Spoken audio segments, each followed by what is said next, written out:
오늘부터 낮은 곳으로 올라가라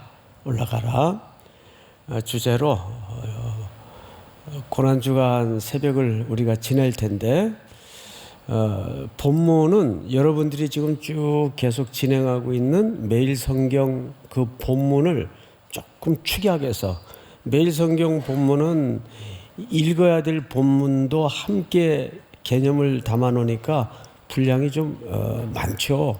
그래서 오늘은 그 한 절반가량의 분량만 좀 잘라서 69절서부터 우리가 보겠는데요.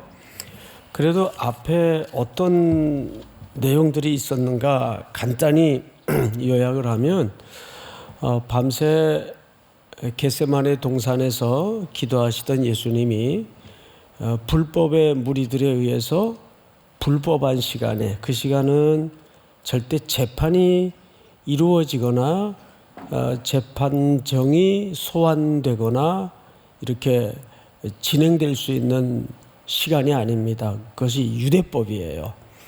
근데 이들은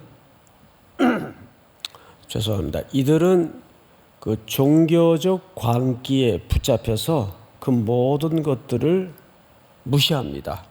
그리고 오직 공공의 적이 된 예수님 한 사람을 체포해 잡기 위해서 한밤중에 이 불법한 과정을 쭉 진행하고 있습니다. 소집된 시간, 현장 모두가 불법입니다. 유대법의 기준으로 볼 때는. 이들이 누굽니까?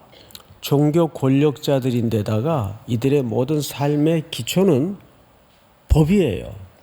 항상 모든 것이 법의 논리에 의해서 움직여지는 사람들입니다. 그런데 스스로 어떤 특정인을 죽이기 위해서 이 불법한 시간에 불법한 과정을 거쳐 불법한 재판을 진행하고 있습니다. 자, 그런데 그 정도는 우리가 여러 번 익숙히 들어왔고 알기 때문에 굳이 설명을 더 이상 안 들어도 인지를 하고 계십니다. 이게 아주 특이한 예수님의 태도를 발견하는 거죠. 어떤 태도일까요? 예수님이 이 모든 과정에 수동적으로 이끌려 다니시면서 한마디도 사실은 열지 않습니다. 침묵을 그대로 유지하고 있어요. 우리 이사야서 53장에 보면 예수 그리스도를 동물로 비유를 해서 양으로 비유를 하죠. 도수장으로 끌려가는 양 같다 그랬어요. 그런데 그 양이 입을 열지 않는다 그랬습니다.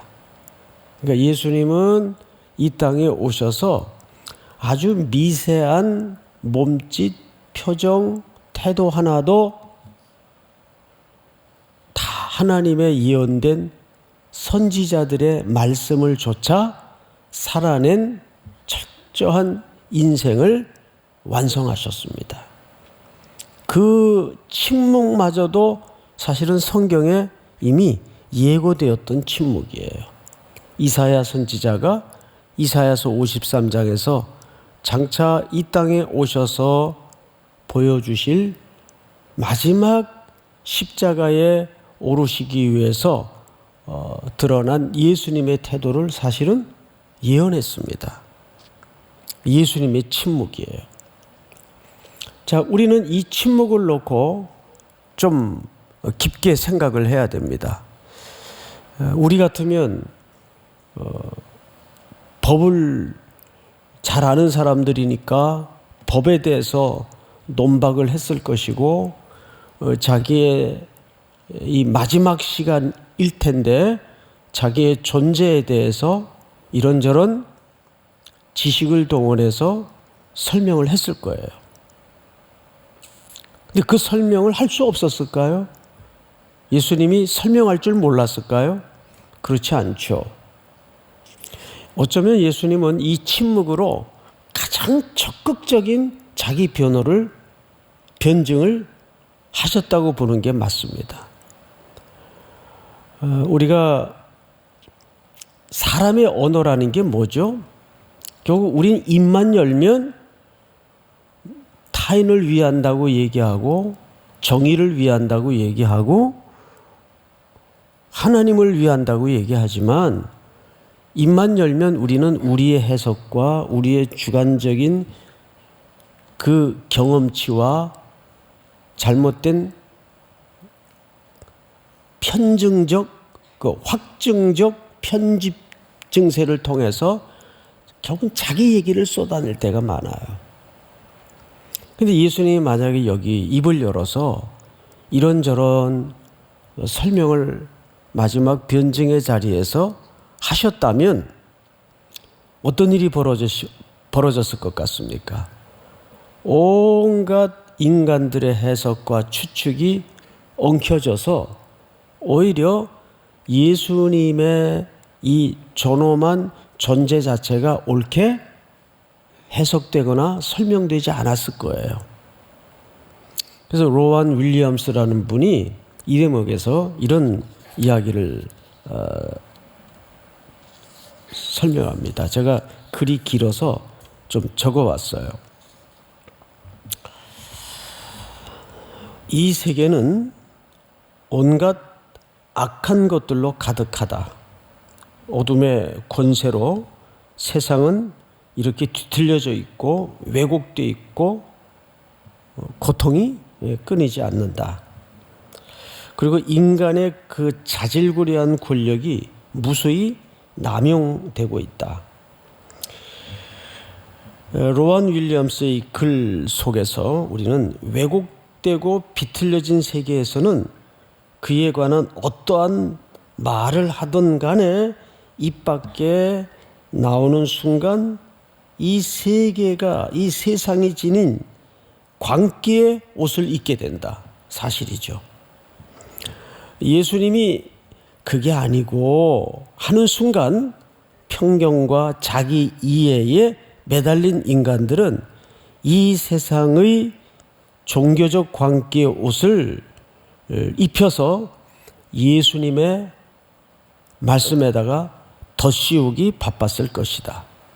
그리고 해석이라는 이름으로 아마 난도질을 당했을 것이다.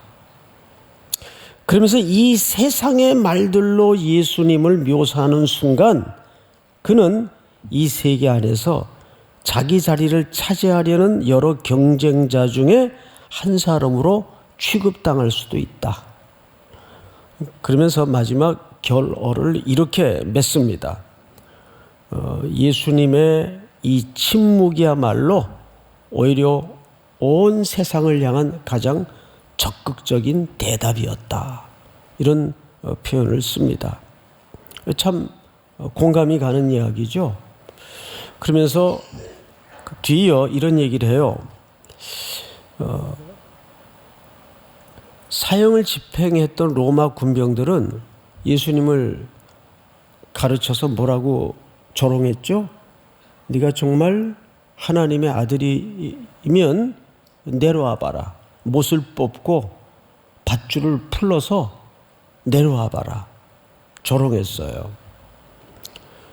그러면 우리 기독교가 자칫 혼선을 일으켜서 가르쳤거나 이해해왔던 복음은 능력 종교였습니다. 네가 성공해야 되고 교회도 성도도 세상의 크기를 확보하고 능력을 확보해서 하나님의 위대하심과 초월과 이 기독교가 갖는 힘을 보여줘야 돼. 굉장히 위험한 생각이죠. 그러면서 이런 얘기를 해요. 우리는 초월, 기적하면 거대하고 엄청나고 능력과 위대한 것으로만 초월적일 것이라고 생각을 한다 그 말이에요. 그러나 기독교의 초월은 오히려 하향적 초월이에요. 사실은 예수님이 심판대 위에 가장 세상에 약하고 저주받은 모습으로 올려져 달림으로써 하나님의 나라는 완성을 이루고 우리를 구원하신 그 구원의 방식은 완성이 되었어요. 이거야말로 초월이 아닐까요? 우리는 도저히 견딜 수 없고 일어날 수 없는 어떤 사안에 떠밀려서도 부서지지 않고 물러서지 않고 무너지지 않는 모습을 통해서 역설적인 초월의 기독교를 설명할 수가 있어야 됩니다.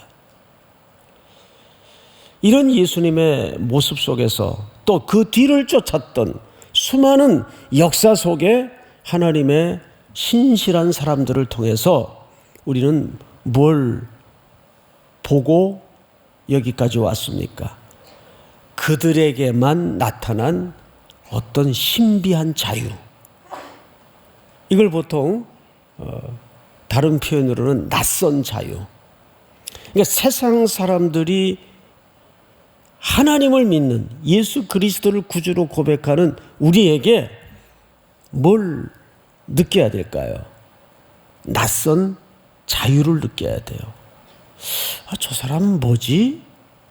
이 낯선 자유죠. 그렇다고 저 사람이 세상의 모든 것들을 거머쥐고 떵떵거리고 잘 사는 분도 아니고 그렇다고 특출난 능력이 있는 사람도 아닌데 자유로워요. 이것이 하나님의 백성만이 알 수 있고 서로만이 눈치챌 수 있는 세상 사람들의 눈에는 어떤 자유로 보여져야 될까요? 낯선 자유로 보여져야 돼요. 똑같이 쟁취 안 하고 똑같이 경쟁 안 하고 하나님의 백성으로서 우뚝 세워지는 그 낯선 자유. 이것이 이 고난주간 속에서 왜 예수님은 육신의 몸을 입고 이 땅에 내려오셔서 십자가로 오르셨는가? 거기에서 우리는 이 낯선 자유를 만나야 됩니다. 마지막으로 이제 예수님이 재판받는 현장까지 따라온 한 제자의 무너지는 모습을 통해서 또 반면에 우리는 어떻게 무너질 수 있는가? 그 부분을 마저 확인하고 오늘 말씀을 마무리하도록 하겠습니다. 69절을 좀 보세요. 26장 69절. 베드로가 바깥들에 앉았더니 한 여종이 나와 이르되 너도 갈릴리 사람 예수와 어떻게 하였도다 하거늘 함께 있었도다 하거늘 이렇게 되어 있어요. 오늘 사실 이 주제에서 가장 폐부를 찌르는 표현이 함께라는 단어입니다. 예수님이 이 제자들을 마지막 밤 데리고 어디로 들어가셨었죠? 겟세마네 동산으로 들어가셨어요. 기억나십니까? 함께 깨어 기도하지 못하는, 그래서 육신이 약하여 졸고 있는 제자들을 향해서 예수님이 가슴 아프게 그 제자들에게 건넸던 아주 중요한 표현 하나가 있었어요. 너희가 잠시라도 나와 함께 있을 수 없더냐. 거기서 함께라는 말을 쓰셨어요.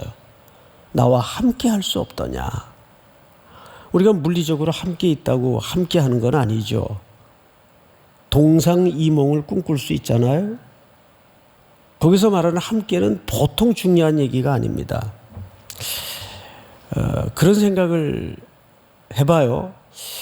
아니, 나같이 무능하고 지푸라기 같은 인생을 뭐 사실 예수님에게 큰 도움도 안 되는데 내가 꼭 있어야 뭐 예수님이 무슨 일을 할 수 있고 그런 것도 아니잖아요. 그래야 안 그래요? 예? 그런데 뭐 굳이 그렇게 함께 있기를 청하시고 원하시고 바라셨을까? 여러분, 아이들을 키울 때 어떤 마음이세요? 키우면서 매일매일 그 아이들 눈을 쳐다보면서 요거 키워가지고 뭐에 써먹을까? 항상 용도를 생각하세요? 그런 거 아니죠? 이 아이를 위해서라면, 이 애만 나와 함께 있다면 내가 세상에 무슨 짓을 해서라도 얘를 내가 책임진다. 근데 걔가 무슨 돈을 벌어다 주는 것도 아니에요, 지금. 예? 그리고 데리고 키우려다 보면 사방에 어질러 놓기나 하고 손이 많이 가요. 애들 키우려면. 그런데 엄마는, 그리고 아빠는 그 아이를 위해서 목숨도 버려요. 얘만 내 곁에 있어 준다면. 이 함께라는 이 강렬한 의미를 이해하시겠어요? 예수님이 우리를 함께 하시고자 하는 그 예수님의 열망이 그런 느낌이라고요. 우리가 꼭 무슨 용도가 필요해서 함께 있겠다는 말씀이 아니에요. 믿습니까? 그런데 바로 그 함께 기도하던 기도의 자리의 실패는 십자가로 함께 가는 길목에서 무너집니다. 어디서 무너진 거예요? 기도의 자리에서 무너진 겁니다. 자, 그런데 여기 또 하나 아주 중요한 표현이 뭐냐 하면, 베드로가 바깥들에 앉았더니 이렇게 돼 있어요. 여러분, 이 말은 무슨 뜻인가 하면 26장 57절을 보세요. 그 앞에 몇 구절, 사실 오늘 본문에 해당되는 이야기죠. 예수를 잡은 자들이 그를 끌고 대제사장 가야바에게로 가니 거기 서기관과 장로들이 모여 있더라. 베드로가 멀찍이 예수를 따라 대제사장의 집들에까지 가서 그 결말을 보려고, 그러니까 베드로는 여기까지 왜 따라간 겁니까? 이 결말이 어떻게 될까? 그래도 마지막 어떤 기대의 끈은 붙잡고 있었던 것 같아요. 이렇게 무기력하게, 이렇게 무능하게 끌려갈 뿐이 절대 아닌데, 뭔가 저 끝에 반전이 있을 거야. 그 어떤 결말을 기대하고 거기까지 갔던 것 같아요. 그런데 성경을 잘 보시면 결말을 보려고 안에 들어가 하인들과 어떻게 해요? 함께 앉아 있더라. 여기 앉아 있더라 이렇게 돼 있어요. 근데 이 표현이 사실은 성경 전체에서 성도가 걷는 몇 가지 스텝의 원초적 설명입니다. 여러분, 시편 1편을 한번 띄워볼까요? 이렇게 되어 있습니다. 복 있는 사람은 악인들의 꾀를 따르지 아니하며 죄인들의 길에 서지 아니하며 오만한 자들의 자리에 어떻게 해요? 앉지 아니하고. 여기 세 가지 동사가 등장을 하죠. 시편 150편 전체를 여는 중요한 성도들의 행보입니다. 첫째는 뭐예요? 따르지 않아요. 그리고 죄인들의 그 길에 서지 않아요. 복 있는 사람은. 세 번째 뭐죠? 오만한 자들의 자리에 앉지 않아요. 그런데 마지막 이 십자가의 길목에 대표적 제자 베드로는 이 세 가지 동사에서 실패합니다. 따르지 말아야 될 자들을 따랐고, 요한복음 18장을 한번 띄워주세요. 보시면 시몬 베드로가 서서 불을 쬐더니, 여러분, 이 불은 겹불이죠. 그들이 불법한 밤에 예수님을 죽이기 위해서 음모를 꾸미는 바로 그 현장의 불길입니다. 그 겹불을 쬐면서 그 겹불 곁에 서 있어요. 서서 쫓아갔고, 서서, 그리고 심지어 오늘 본문에 보니까 하인들과 함께 앉아 있더라. 자, 69절을 다시 보세요. 베드로가 바깥들에 앉았더니 한 여종이 나와 이르되 너도 갈릴리 사람 예수와 함께 있었도다 하거늘. 70절 다 같이 시작. 베드로가 모든 사람 앞에서 부인하여 이르되 나는 내가 무슨 말을 하는지 알지 못하겠노라 하며. 네, 함께 있지 않았다는 거예요. 일면 맞는 얘기인데 예수님에게는 참 가슴 아픈 소리로 들렸을 겁니다. 나는 함께 있지 않았는데, 그 함께 있지 않음에서 베드로의 실패는 시작됐다고 보는 거죠. 그래서 항상 성도가 함께 있고 공동체가 함께 있고 이게 물리적으로 굉장히 중요한 은혜예요. 믿습니까? 자, 71절을 제가 읽겠습니다.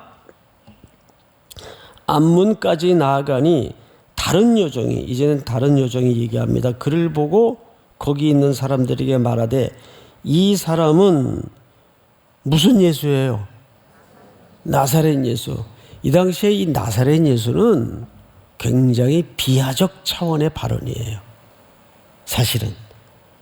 그래서 이제 마지막 형장으로 끌려가는 예수님을 향해서 이 어린 여종들이 이제 극단적인 비하 발언을 합니다. 저 나사렛 출신 저 사람과 같이 있었다. 성경을 보세요. 예수와 함께 있었도다 하매, 함께 있었도다 하매. 근데 여기서도 뭘 강조했죠? 함께 있었다. 그런데 베드로는 급기야 72절에 베드로가 맹세하고 또 부인하여 이르되 나는 그 사람을 알지 못하노라 하더라. 73절 다 같이 시작. 조금 후에 곁에 섰던 사람들이 나와 베드로에게 이르되 너도 진실로 그 도당이라 내 말소리가 너를 표명한다 하거늘. 네, 이 도당이라는 말은 너도 그 사람들 중에 한 조각이다 그 말이에요. 도당이라는 말은 너도 그 조각 중에 하나다. 그런데 뭘 감추지 못했어요? 이 사람이 우리식으로 얘기하면 경상도 출신이었던 것 같아요. 경상도 사람들 서울 올라와서 이제 표준말 쓴다고 헤헤거리고 다녀요. 그 들어보면 단어는 표준말인데 뭘 못 숨기죠? 그 경상도 사람들의 그 발음학적인 원천의 죄가 있어요. 악센트를 못 고쳐요. 악센트를. 이게 평생 못 고치더라고요. 일찍 올라왔는데도 어딘가 이 악센트를 못 고쳐요. 그게 배어 있어요. 유난히 이 경상도 쪽 사람들이 심합니다. 근데 이 호남 쪽 분들은 서울 딱 올라오면 금방 바꿔요. 충청도 사람들도 그렇고. 본인들이 얘기하지 않으면 서울 분인지 충청도 호남 분인지 잘 분간이 안 갈 때가 있어요. 그런데 이 산맥을 타고 있는 이 경상도 쪽 사람들은 이 악센트가 굉장히 강하기 때문에 쉽게 안 바뀌어지는 것 같아요. 근데 갈릴리 사투리가 그렇답니다. 그 억양을 제가 직접 들어본 적은 없지만 거기가 이 억양이 세서 감추어지지를 않는다는 거죠. 그게 탁 걸린 거예요. 그러면서 74절을 잘 보세요. 누가 베드로가 저주하며 맹세하여 이르되 나는 그 사람을 알지 못하노라 하니 곧 닭이 울더라. 자, 우리는 여기서 한 가지 마지막으로 넘어가야 될 과제가 하나 있어요. 그가 저주했다 그랬어요. 저주했다. 두 가지 큰 해석이 있죠. 하나는 전통적인 해석이에요. 예수님을 저주했다.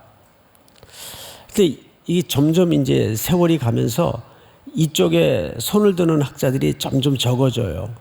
그리고 이제 두 번째 또 많이 대두되는 해석이 뭐냐면 이런 사람을 내가 지금까지 인생을 투자해서 따라다닌 내가 멍청한 놈이지. 내가 멍청한 놈이지. 자기 자신을 향해 저주한 거다.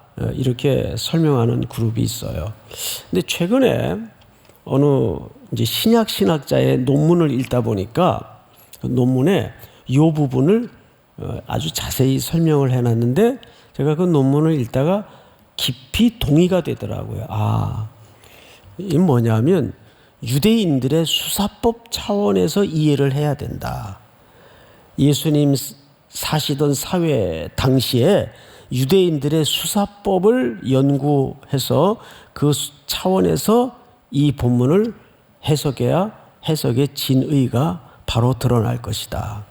수사법이 뭐냐면 서로 이제 어떤 이슈를 가지고 논쟁을 해요. 양자가 주고받다가 자기 말의 진심을 더 강조하기 위해서 이런 표현 쓰잖아요. 야, 내가 정말 그랬다면 내 손에 뭘 지진다? 장을 지질게. 그 수사법의 일환으로 보는 것이 이 해석의 가장 순조로운 해석이다. 이렇게 설명을 하시는데 제가 깊이 동의가 됐어요. 그러니까 베드로는 뭐를 지금 사실 강조하기 위해서 그런 수사법을 인용했을까요? 자기는 절대 이 도당이 아니다. 이거를 내가 이 도당이라면 내 손에 장을 지질게. 이렇게 표현을 했다고 보는 것이 전체 문맥의 순조로운 해석이라고 저도 생각이 되더라고요. 어쨌든 마지막 절 다 같이 시작. 이에 베드로가 예수의 말씀에 닭 울기 전에 내가 3번 나를 부인하리라 하심이 생각나서 밖에 나가서 심히 통곡하니라. 네, 말씀이 생각이 났다 그랬어요. 예수님이 자기에게 하신 말씀이 생각이 났다.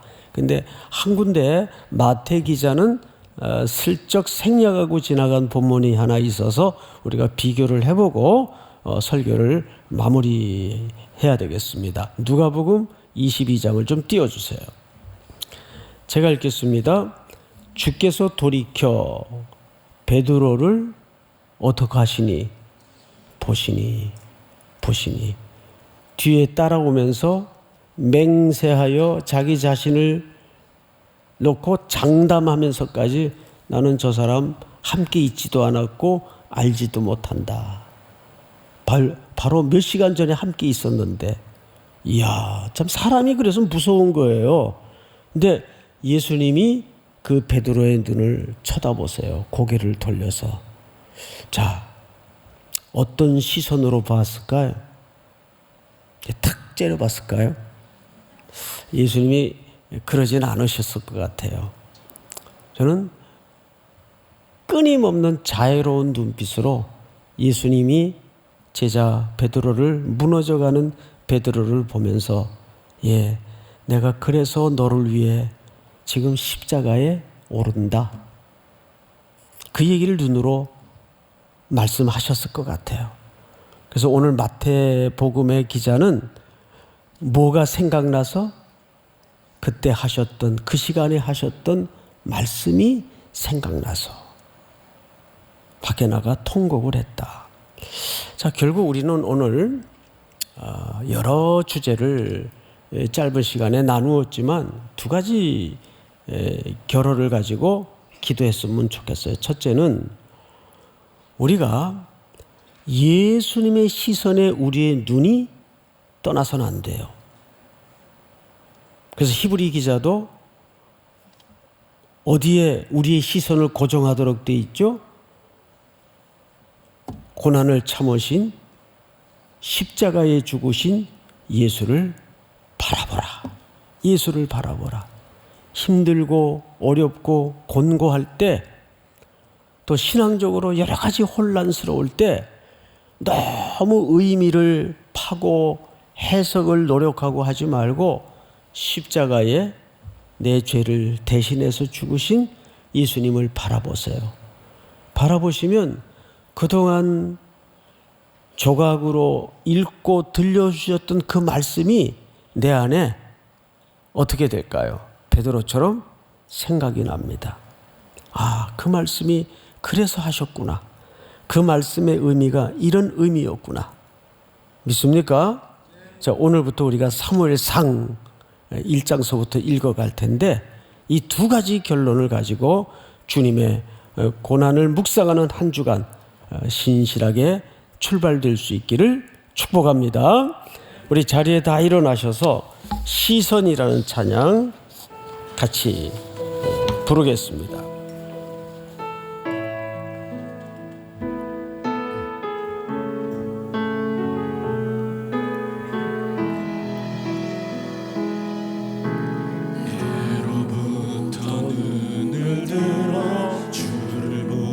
시작할 때 주의 일을 보겠네. 내 작은 마음 돌이키사 하늘에 꿈꾸게 하네. 주님을 볼 때 모든 시선은 주님께 드리고 살아계신 하나님을 느낄 때 내 삶은 주의 역사가 되고 하나님이 일하기 시작하네. 성령이 나를 변화시켜 모든 두려움 사라질 때 주의 일을 보겠네. 황폐한 땅 가운데서 주님 마음 알게 되리. 주님을 볼 때 모든 시선을 주님께 드리고 전능하신 하나님을 느낄 때 세상은 주의 나라가 되고 하나님이 일하기 시작하네. 모든 시선을 주님께 드리고 살아계신 하나님을 느낄 때 내 삶은 주의 역사가 되고 하나님이 일하기 시작. 모든 시선을 주님께 드리고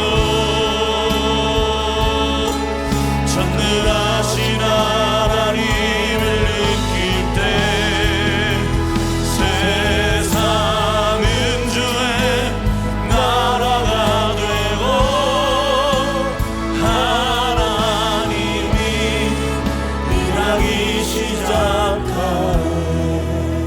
우리 한번 소리내어 통성으로 기도하십시다. 첫째는 오늘 주신 말씀처럼 하나님, 저는 연약해서 주님을 향하여 시선을 떼더라도 분초도 쉬지 아니하시고 나를 향하여 시선을 거두지 않으시는 주님의 시선에 늘 눈 맞추는 은혜의 한 주간이 될 수 있도록 도우시며 오늘도 들려주신 말씀, 읽게 하신 말씀이 내 안에 일어나 그 말씀이 내 인생을 단단히 붙잡는 은혜를 누리게 하여 주시옵소서. 주님의 시선이 내 위에 머물 때 하나님의 일을 내 인생을 통해 경영하시고 이루어 가실 줄을 믿습니다. 오늘도 이 말씀이 또 한 주를 또 하루를 살아내는 신실한 걸음의 동력이 되도록 이끌어 주시고 여러분 가지고 나온 제목을 넣고 주여 한번 부른 다음에 통성으로 기도합니다. 주여, 사랑하시는 하나님 아버지 감사합니다. 오늘도 주신